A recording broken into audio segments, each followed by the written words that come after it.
ನಿರೀಕ್ಷೆ ಇತ್ತು ಅಂತ. ನೂತನ ಸಚಿವರಾಗಿ ಟಿ ರಘುಮೂರ್ತಿ ಅಧಿಕಾರ ಪದದ ಮತ್ತು ಗೌಪ್ಯತಾ ಪ್ರಮಾಣ ವಚನವನ್ನು ಸ್ವೀಕರಿಸಲು ವೇದಿಕೆಗೆ ಆಹ್ವಾನಿಸುತ್ತೇನೆ.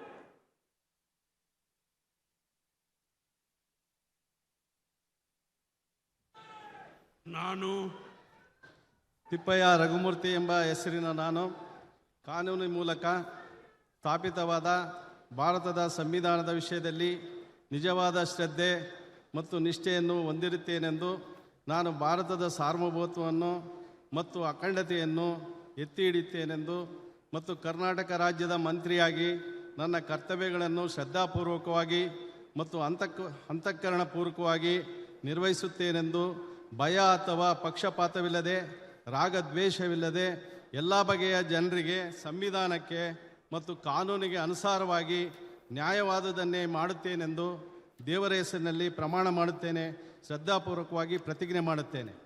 ನಾನು ತಿಪ್ಪಯ್ಯ ರಘುಮೂರ್ತಿ ಎಂಬ ಹೆಸರಿನ ನಾನು ಕರ್ನಾಟಕ ರಾಜ್ಯದ ಮಂತ್ರಿಯಾಗಿ ನನ್ನ ಪರ್ಯಾಲೋಚನೆಗೆ ತರಲಾಗುವ ಅಥವಾ ನನಗೆ ತಿಳಿದು ಬರುವ ಯಾವುದೇ ವಿಷಯವನ್ನು ರಾಜ್ಯದ ಮಂತ್ರಿಯಾಗಿ ನನ್ನ ಕರ್ತವ್ಯಗಳ ಯುಕ್ತ ನಿರ್ವಹಣೆಗೆ ಅಗತ್ಯವಾಗಬಹುದಾದ ಸಂದರ್ಭವಲ್ಲದೆ ಅನ್ಯಥಾ ಯಾರೇ ವ್ಯಕ್ತಿಗೆ ಅಥವಾ ವ್ಯಕ್ತಿಗಳಿಗೆ ಪ್ರತ್ಯಕ್ಷವಾಗಿ ಅಥವಾ ಪರೋಕ್ಷವಾಗಿ ತಿಳಿಸುವುದಿಲ್ಲ ಅಥವಾ ಬಹಿರಂಗಪಡಿಸುವುದಿಲ್ಲ ಎಂದು ದೇವರ ಹೆಸರಿನಲ್ಲಿ ಪ್ರಮಾಣ ಮಾಡುತ್ತೇನೆ ಮತ್ತು ಶ್ರದ್ಧಾಪೂರ್ವಕವಾಗಿ ಪ್ರತಿಜ್ಞೆ ಮಾಡುತ್ತೇನೆ.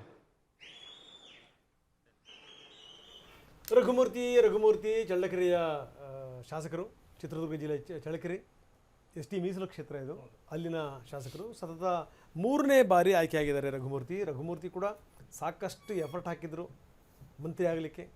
ಜೊತೆಗೇನು ಅಂದರೆ ಅದೆಷ್ಟು ಬಾರಿ ಸಿದ್ದರಾಮಯ್ಯನವ್ರನ್ನ ಭೇಟಿ ಮಾಡಿದ್ರು, ಅದೆಷ್ಟು ಸಾರಿ ದಿಲ್ಲಿ ತನಕ ಹೋಗಿ ಬಂದಿದ್ರು. ಸೊ ಇದು ನೋಡಿ, ಅವರು ಈ ದಾವಣಗೆರೆನಲ್ಲಿ ಅವರು ಇಂಜಿನಿಯರಿಂಗ್ ಮುಗಿಸ್ತಂಥವ್ರು. UBDT ಇಂಜಿನಿಯರಿಂಗ್ ಕಾಲೇಜ್ ಇದೆ, ಈ ಬ್ರಹ್ಮಪ್ಪ ತವನಪ್ಪ ಇಂಜಿನಿಯರಿಂಗ್ ಕಾಲೇಜ್, ಅಲ್ಲಿ ಅವರು ಇಂಜಿನಿಯರಿಂಗ್ ಮುಗಿಸಿದ್ರು. ಇಂಜಿನಿಯರಿಂಗ್ ಮುಗಿಸ್ಕೊಂಡು ಆದಮೇಲಿಂದ ಅವರು ಬೇರೆ ಬೇರೆ ಕಡೆಗೆ ಇಂಜಿನಿಯರ್ ಆಗಿ ಕೂಡ ಸೇವೆ ಸಲ್ಲಿಸಿದರು. ಬೆಂಗಳೂರಲ್ಲೂ ಕೂಡ ಕೆಲಸ ಮಾಡಿದ್ದಾರೆ.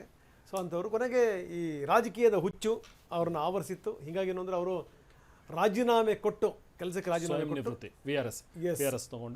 ರಾಜೀನಾಮೆ ಕೊಟ್ಟು ಅವರು ರಾಜಕೀಯಕ್ಕೆ ಬಂದು 3 ಬಾರಿ ಗೆದ್ದಿದ್ದಾರೆ. ಒಂದಿಷ್ಟು ಪ್ರಭಾವ ಕೂಡ ಇದೆ ಅವ್ರದ್ದು, ನೋ ಡೌಟ್. ಎಸ್ ಟಿ ಮೀಸಲು ಕ್ಷೇತ್ರದಿಂದ ಗೆದ್ದು ಬಂದಿದ್ದಾರೆ. ಸತತ 3ನೇ ಬಾರಿ ಶಾಸಕರವರು.